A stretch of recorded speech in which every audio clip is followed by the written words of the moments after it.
Hi everyone, my name is Katya and I just received my certificate for 200 hours yoga teaching course in Vinyasa Yogashala.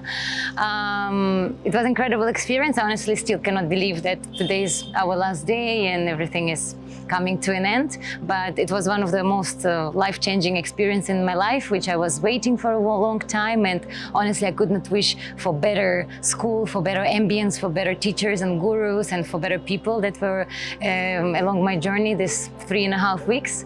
Honestly, I don't have much feedback because everything is just great, and you know, from day one to today, I'm filled with lots of love, lots of happiness, positivity.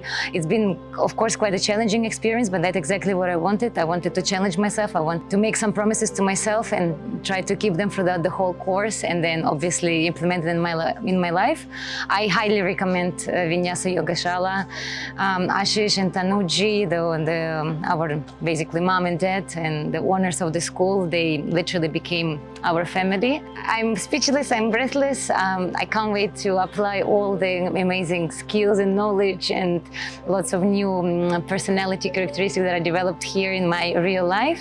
And I hope one of you will get inspired by what I've just said and come next time and take 200 or 300 hours. Check out my certificate.